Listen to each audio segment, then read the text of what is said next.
Welcome back to NUICfootball.com. I'm your host, Kyle Kampmeyer, and we bring you to our Week 5.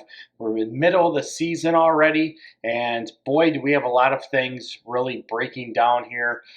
We've had some big wins. We've had some big losses. We've already had some changes to potential playoff projections with teams getting upsets that weren't expected. Just an overall exciting week that we had in Week 4.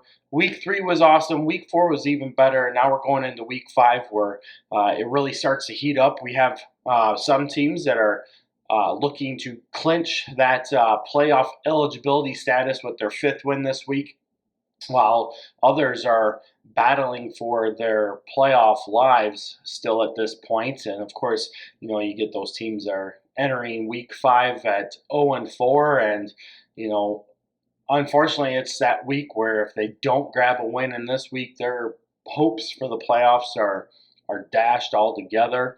Obviously, some things change a little bit when we look at the 8-man game in the playoffs with the amount of teams that play 8-man football in comparison to how many teams make the playoffs. Right now, by the looks of the IHSA website, there are 27 active teams playing 8-man football this year.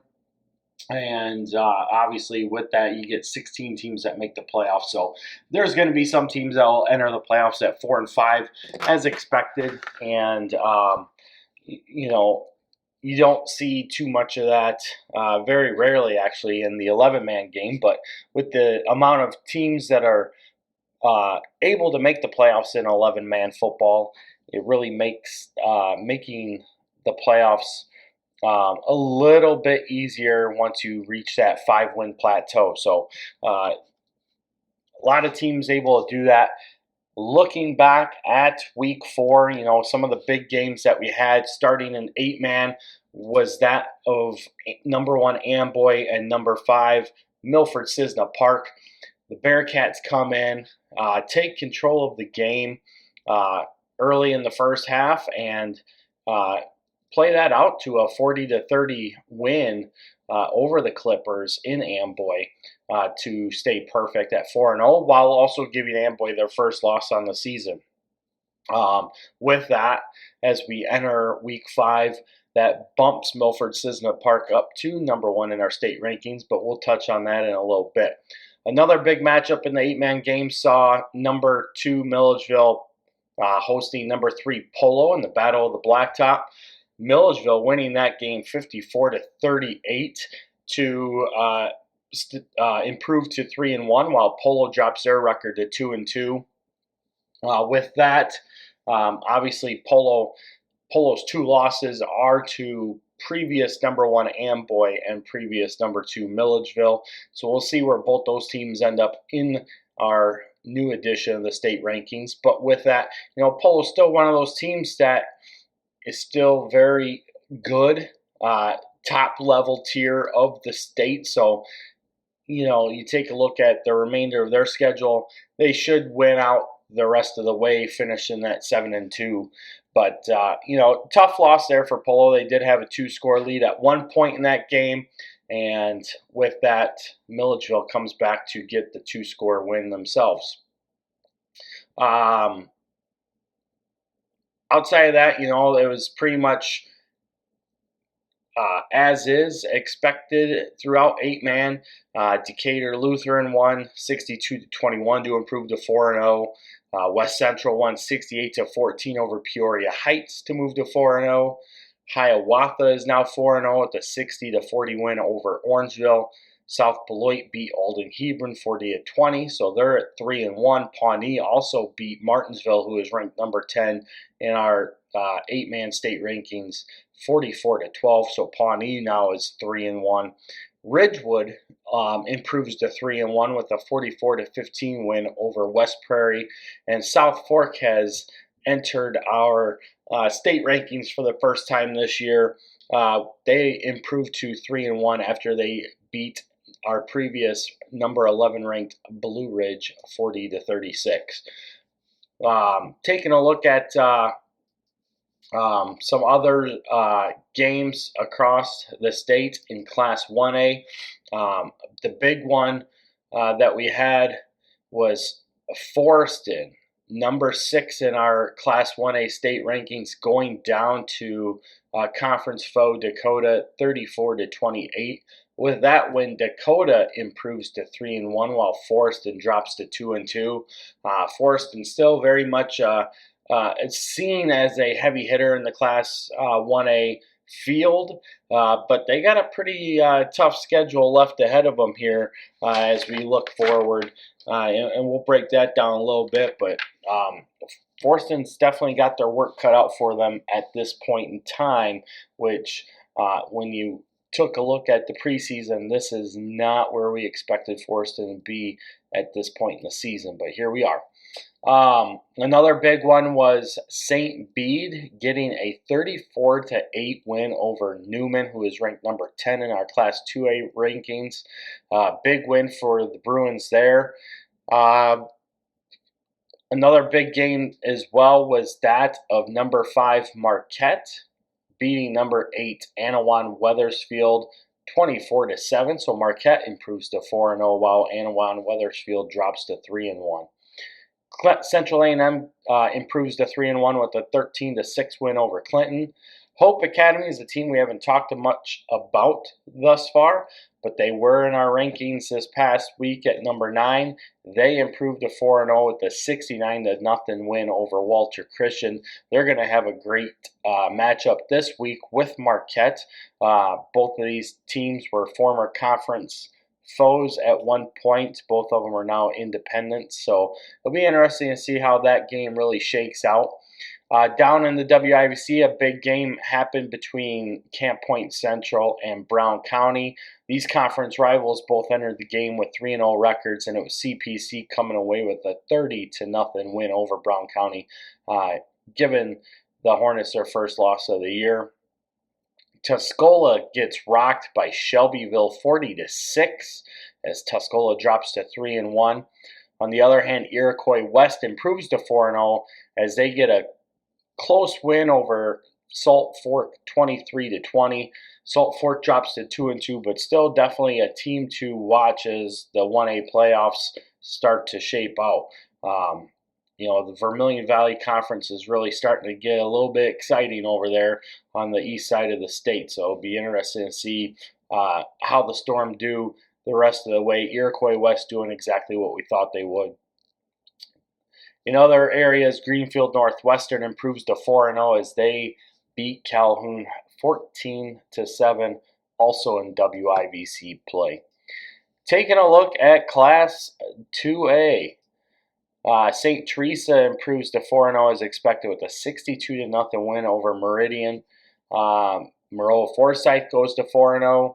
Athens improves to 4-0 as they squeak out an overtime win over conference foe Auburn 22-14.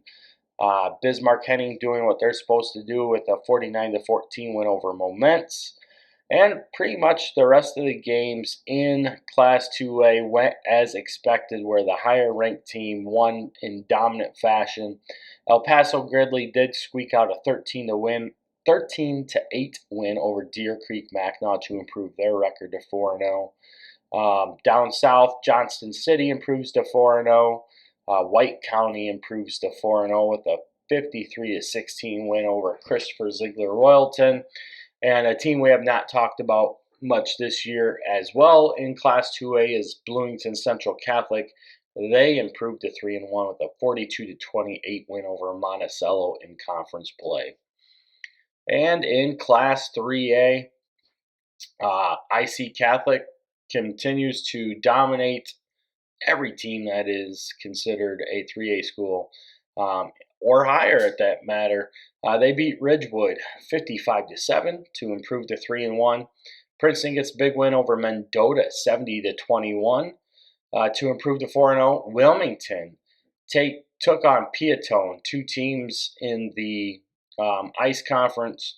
They were both undefeated coming in. Wilmington gets that one 28-13. Reed Custer improves to 4-0 with a 68-6 win over Mantino, keeping Reed Custer and Wilmington both undefeated and increasing the level of interest in their game with Wilmington as it gets closer. Byron with a big 35-15 win over conference rival Genoa Kingston.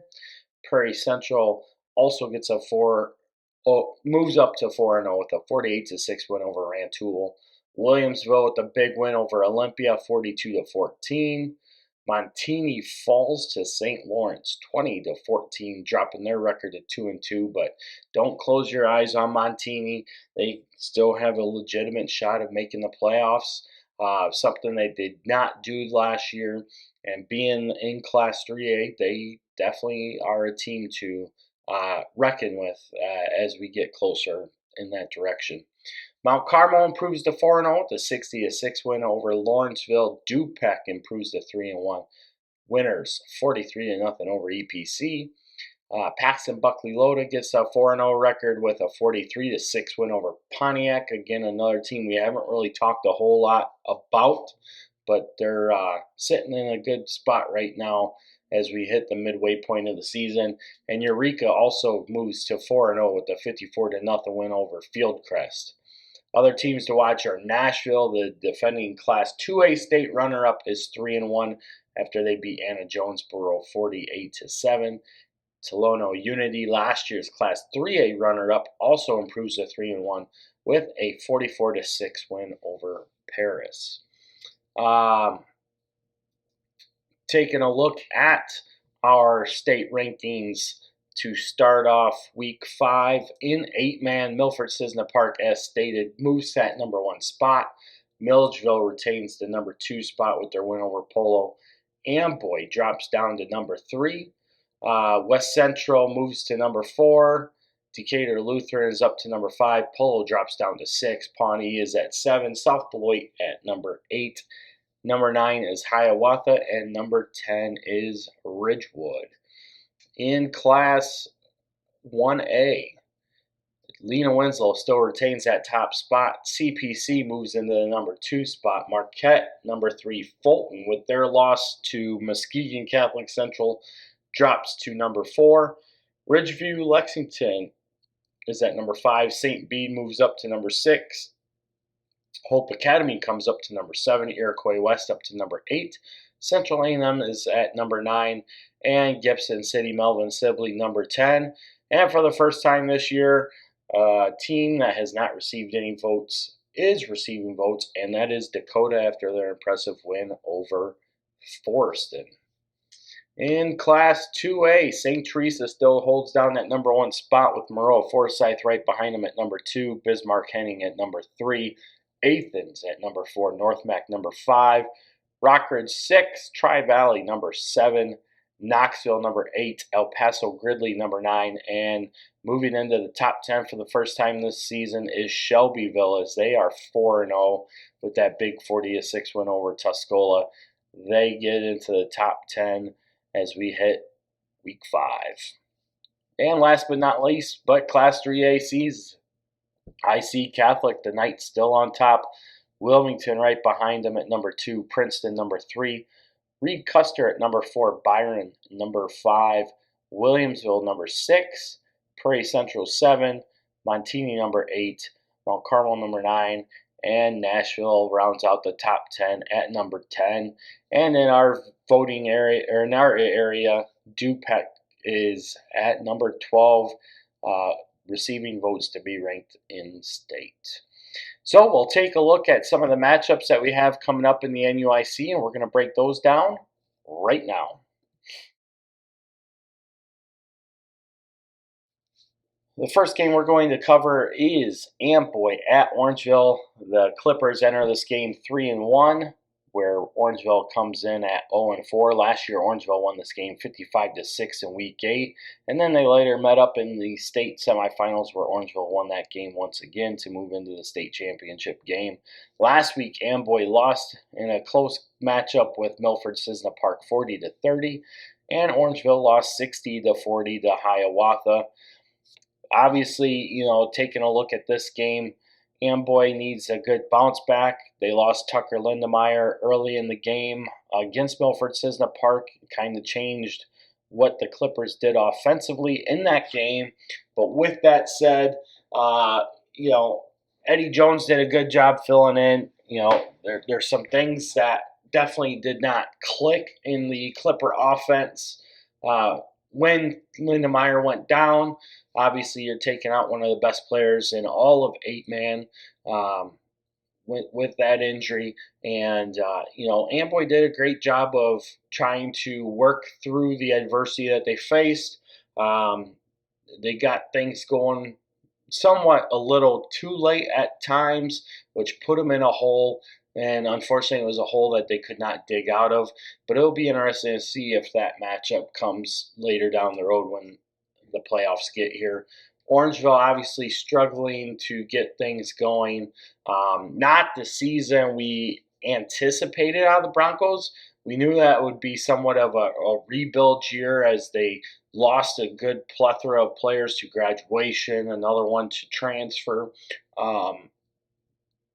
We thought that Orangeville would have some good things still to build on. But that has not translated so far this season. Amboy is going to win this one pretty big.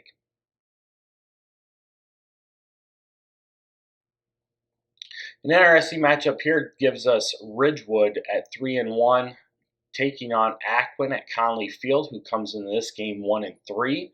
Last time these two teams met was before Ridgewood was a co-op, when they were just Cambridge, and they played for the 2005 state title game in Class 1A that Aquin won in a thrilling fashion.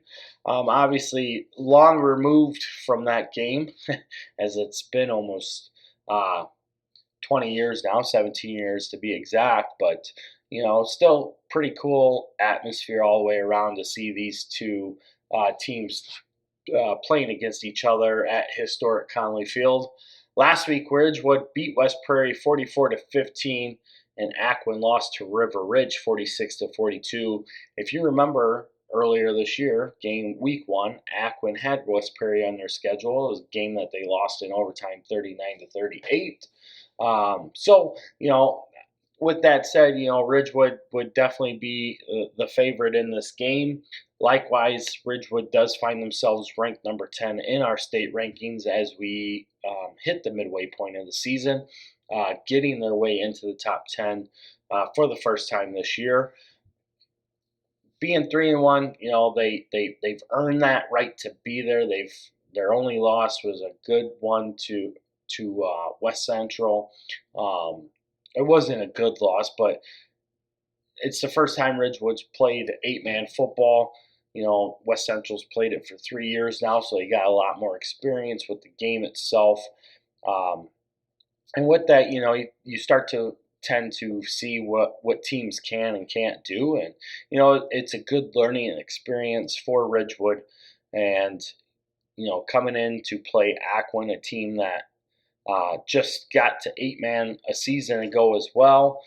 Aquin themselves are fighting for the ability to make the playoffs. Tough schedule still remains ahead for the Bulldogs. They have this game with Ridgewood. They have West Central next week. Then they have Amboy and Polo coming up in weeks 8 and 9. So basically, Aquin is in playoff mode as of right now if they want to make it to the big show. And it's going to be a tough one.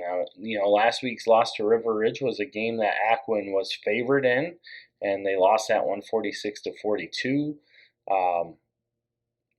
Common opponents, as we stated, West Prairie is already a common opponent that they both played, and Ridgewood handled them a lot better than what Aquin did. So, Aquin's going to have to get some things going in the running game, open up the passing game. They're going to have to work on some more simple patterns to make Aiden Wolf more accurate. Obviously, they'll need to get some better line play, but Ridgewood is the favorite in this game, and I do like the Spartans to come out on top. Christian Life at River Ridge. This is the first time these two teams have met. Christian Life is 0-4. River Ridge enters this game 1-3. Last week, Christian Life lost to Danville Schlarman 58-36. River Ridge getting the win that we just talked about over Aquin, 46-42. Big win for the Wildcats. Much needed win for them as well, as they do keep playoff hopes alive. And here we are again with another big game against Christian Life. They get this one. They move to 2-3. It sets them up going into Week 6 with Alden Hebron, which could be a potential game to get them to 3-3. And then you have Polo and Milledgeville lurking there in Week 7 and 8. And then you have Orangeville in Week 9. So another game for River Ridge, a must-win game for the Wildcats as well, to help them get to that opportunity to make the playoffs. They're probably sitting here stomping on their feet because they could easily be 3-1 right now instead of 1-3. But you are what you are at this point in the season, and that's where we see the Wildcats at. They should have no problem with Christian Life.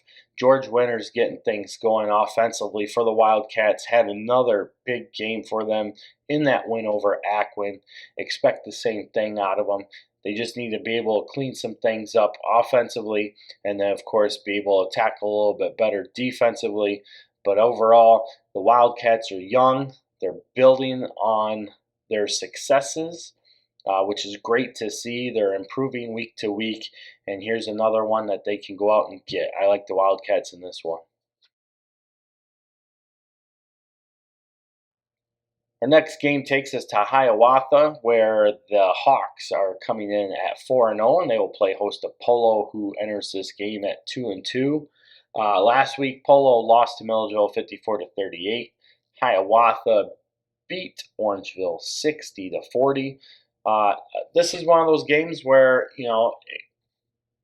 on paper it looks like it could be a potential trap game for Polo. You take a look at records. On paper, Hiawatha looks favored. In the rankings, Polo's definitely favored.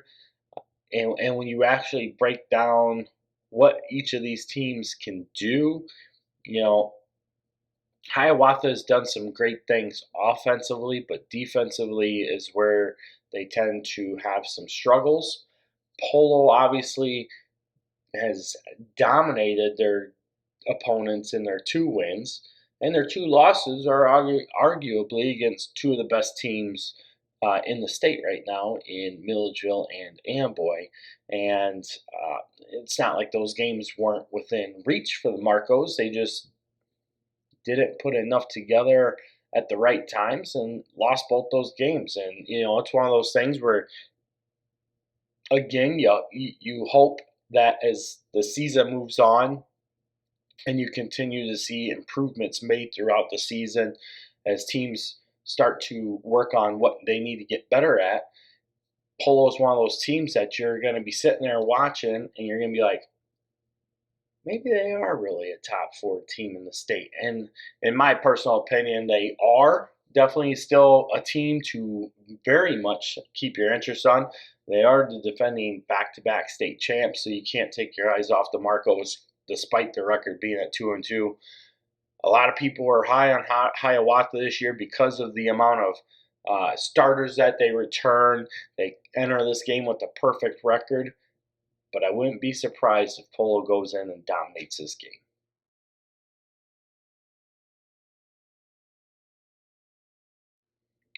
Our 8-man game of the week is brought to you by Best Realty, your premier source to buy and sell your house in Stevenson, Winnebago County, including Lake Somerset. Features Milledgeville heading down to Decatur to play Decatur Lutheran.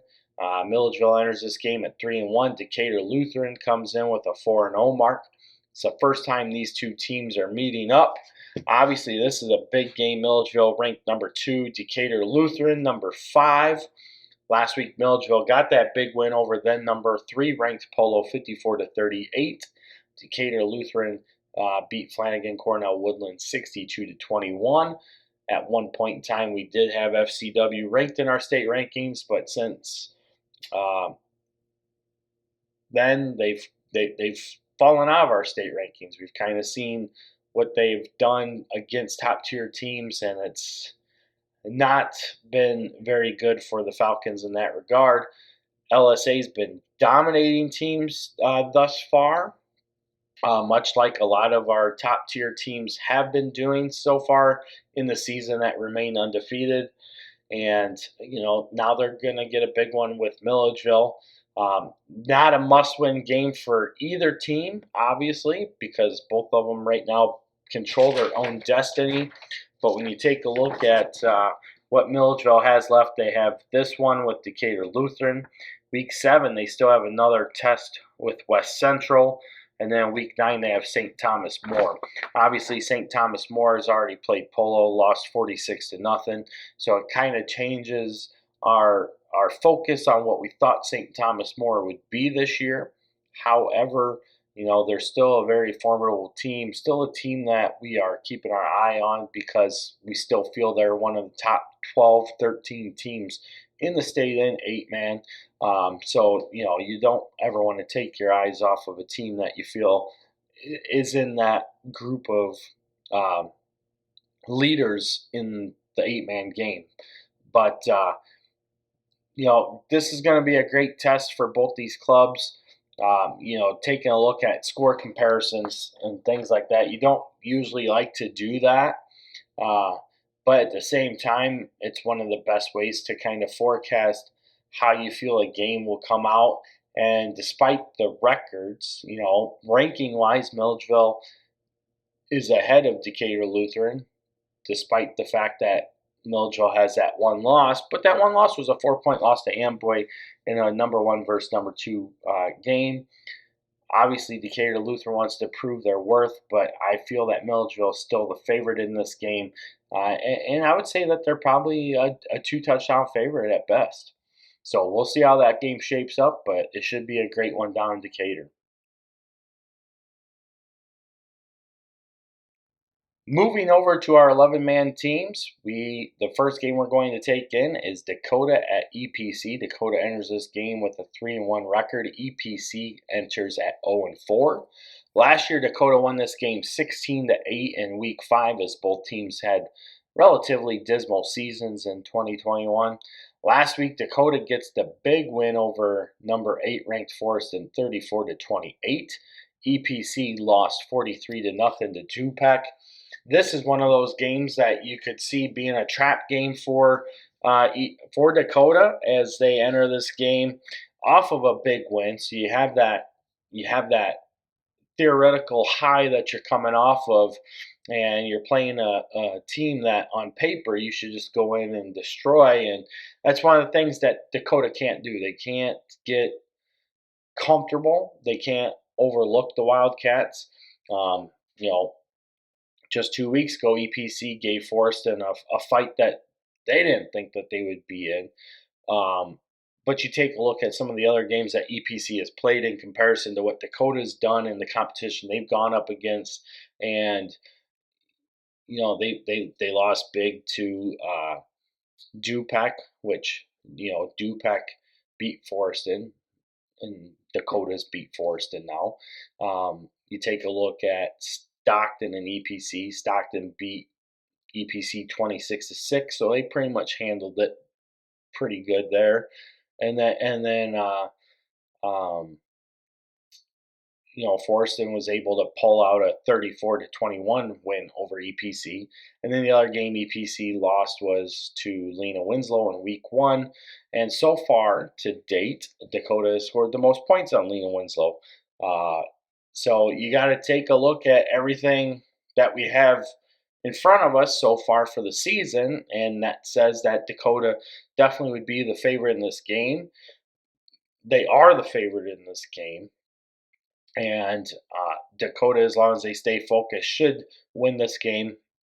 But they got to be able to control some things, EPC's done a lot of good things through the air with Carson Heron and Brady Schweitzer, and those are some things that Dakota's definitely going to have to slow down in order to have the ability to stop the Wildcat offense. Likewise, Dakota needs to keep doing what they're doing, attacking through the air, getting the ground game going, and improving line play. If they can do that, there's no reason why they should not move to 4-1 in this game. This is one of those games where they've been favored all season long since the schedules came out. Nothing changes here. Dakota's got to get the W. Our next game could easily be one of our game of the weeks, as it features Galena at Forreston. Both teams come in with 2-2 records. Last year, Forreston won this game 52-20 in Week 5. Last week, Galena won 40-8 over Stockton. Forreston lost to Dakota 34-28, as we just got done discussing that game. And you take a look at both of these games here, or both these teams here, and they're relatively evenly matched.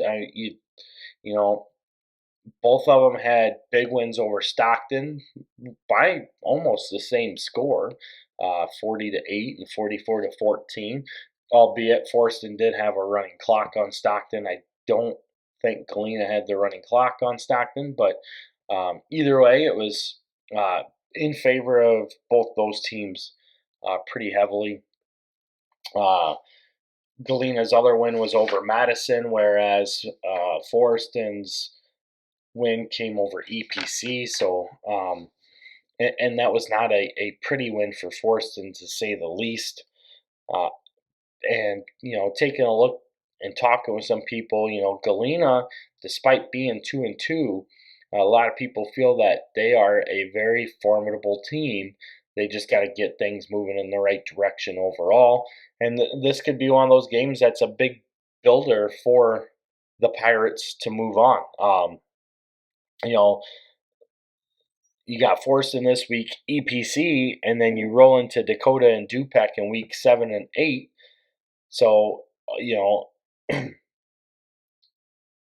you're basically looking at least 2 more wins, which isn't enough to get you in the playoffs. So you got to get another win. It's got to be Forreston, Dakota, or Du-Pec where you steal a win away. And Galena was not favored in any of those games to start the season.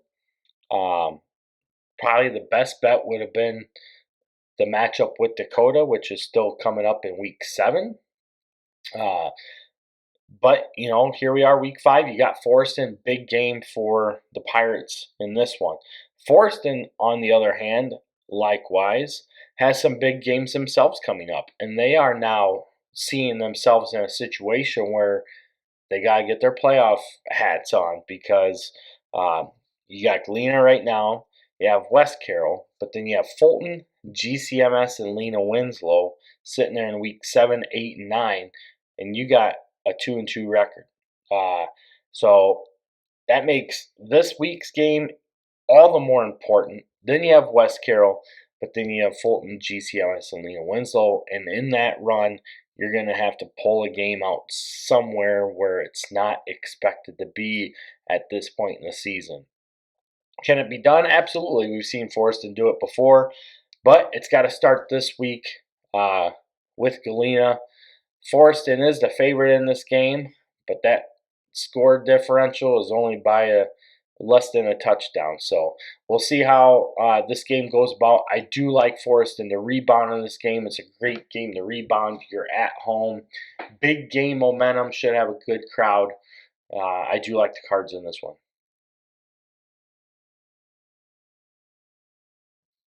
Our next game is a non-conference game that takes us down to Knoxville, where the Blue Bullets are 4-0, and they will play host to Du-Pec, who comes in at 3-1.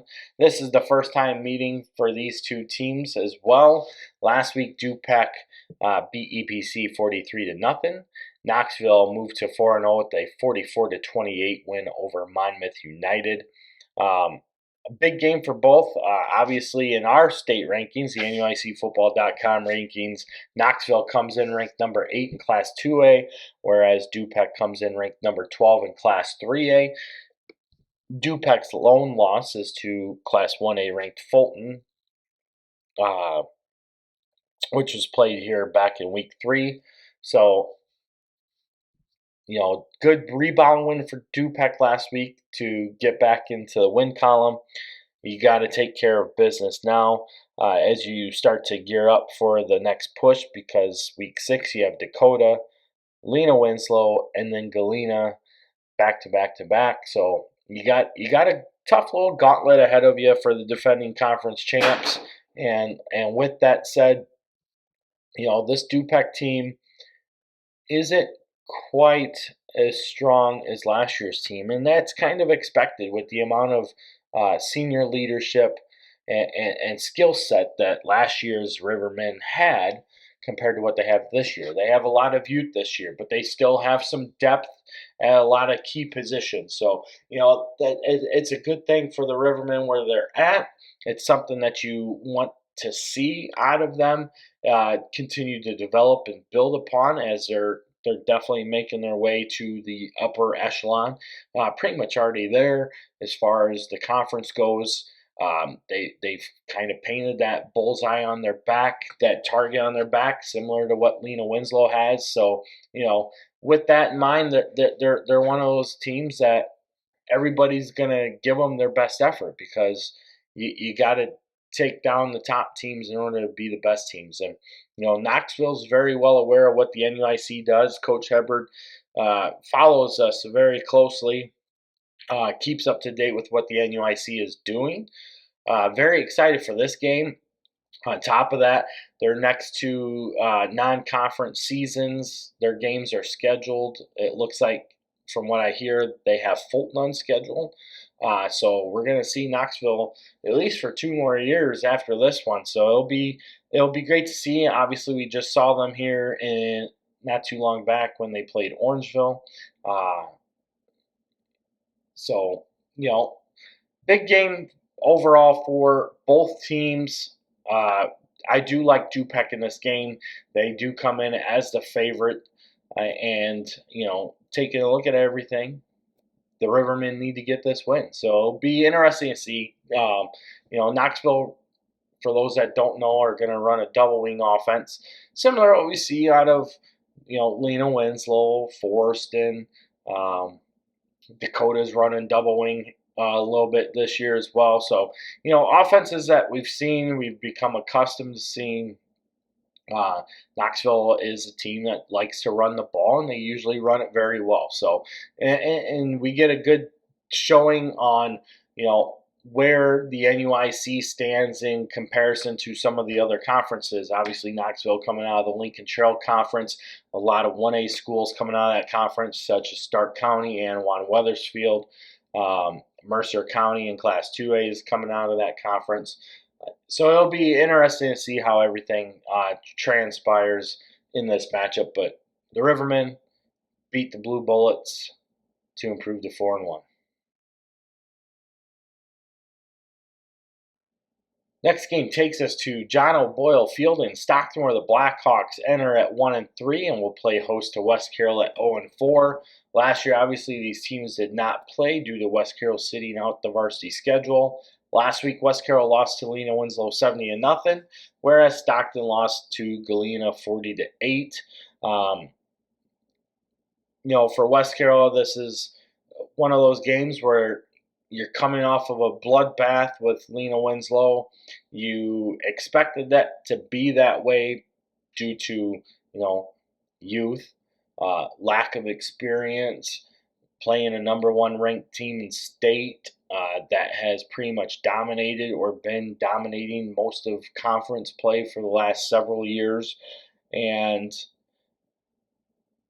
you're not geared up for that at this moment in time. And it gives them a good look at where they need to get to, both during the season, in the off season, and all they can do is continue to build off of that. And Coach Clark's definitely made those references as far as, hey, we've done this so far, and we're moving in this direction. So, I think the game plan's there, which is great to see, because you definitely got to start somewhere and build up from where you're at. And obviously you got to keep the boys motivated. You got to keep them interested in going out, and it is fun to see. You're starting to hear some chatter from some of the parents, as whether it's good chatter or bad chatter. They understand the situation that their sons are in, and they're behind it, and that's great to see, because you got to start somewhere, and that's what West Carroll's doing. Stockton, on the other hand, sitting at 1-3 right now. Definitely not where we thought we'd see Stockton sitting. Thought they would at least have one more win under their belts, and potentially even a third win at that. We could be looking at a 3-1 Stockton team, but we're not. They're 1-3. And if Stockton wants to keep playoff hopes alive, obviously they got to win this game. But then they still have 3 of the top 4 teams in the conference remain on schedule, with Fulton in week 6, Lena Winslow in week 8, and Du-Pec in week 9. So, right now Stockton has to have playoff mindset capabilities. They will bounce back to get the win here to improve to 2-3, but then they got to get set and ready to play Fulton. So look for Stockton to win here, improving to 2-3, and we'll see what happens after that.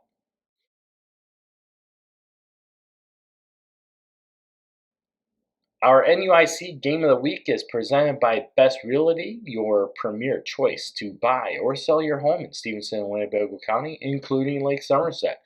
Features the number 1 ranked Lena Winslow Panthers, who enter this game at 4-0, playing host to the number 4 ranked team in our state rankings, the Fulton Steamers, who are 3-1.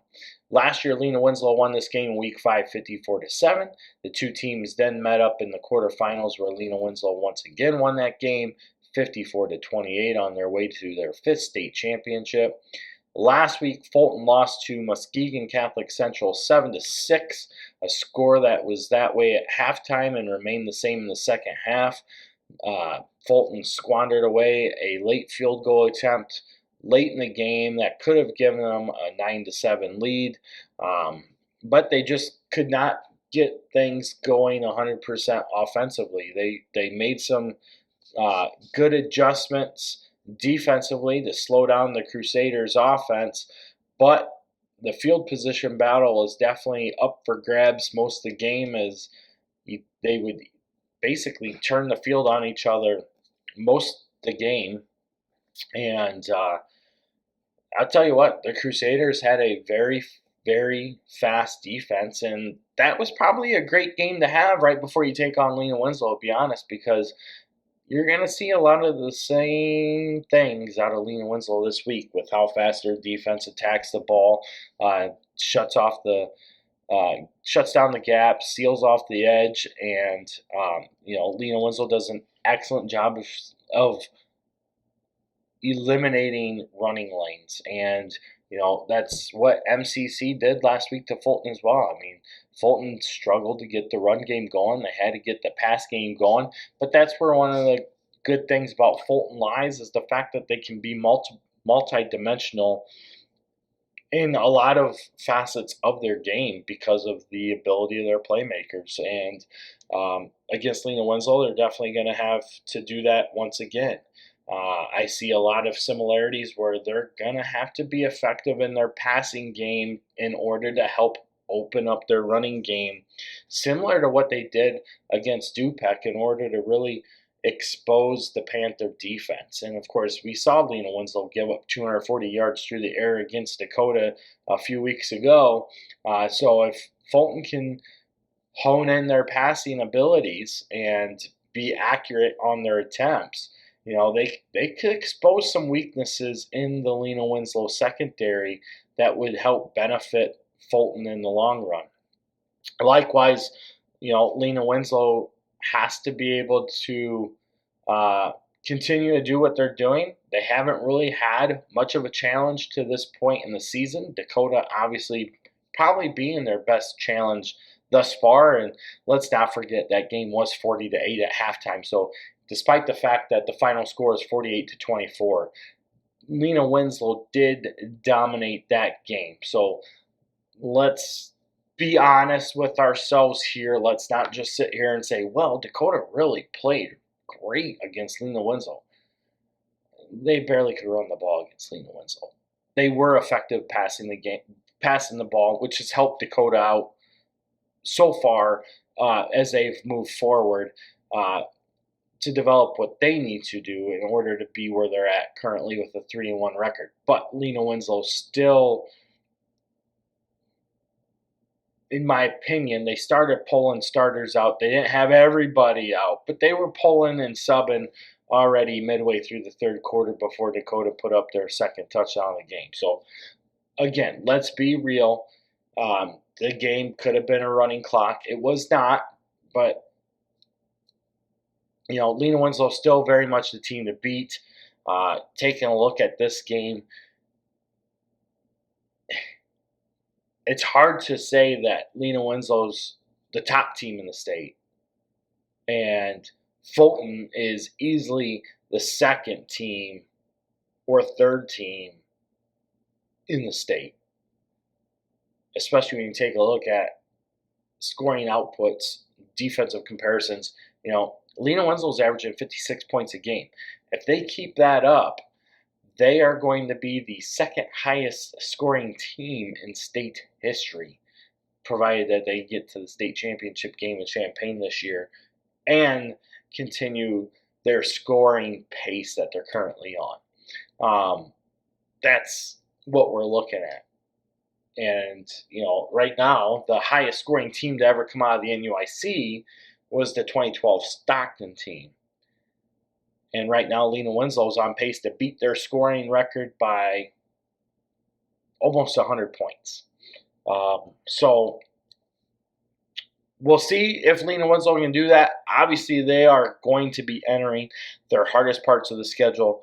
They have Fulton this week, Marion Central Catholic next week, Du-Pec in week 7. Week 9, they have Forreston.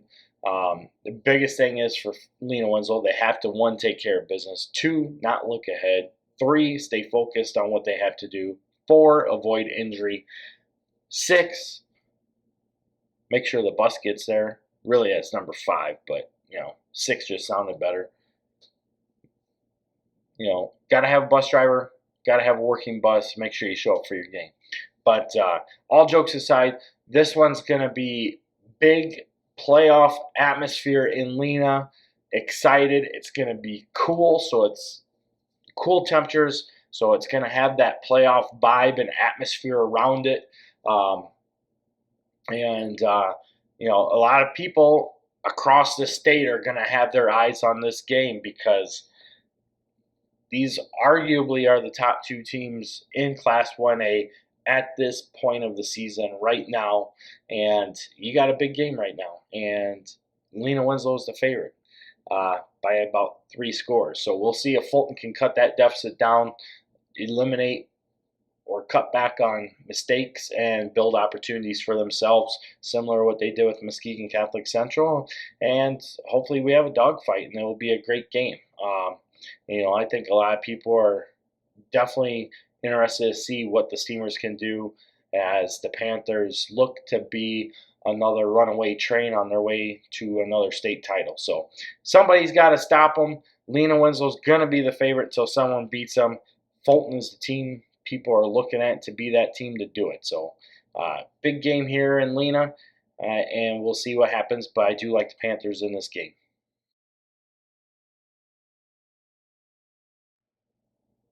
Well, that gives you a look at what we have coming up in Week 5. We also recapped what we saw back in Week 4.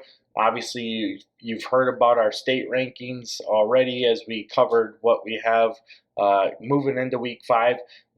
Again, like we said, some big matchups coming up this week that can really help propel playoff projections. Some teams, obviously, their playoff lives are already on the balance. Others are in some dogfight games just to keep their playoff lives in the balance, while some other games are pretty ho-hum. It doesn't matter if you win or lose. Obviously, to win gets you better seeding.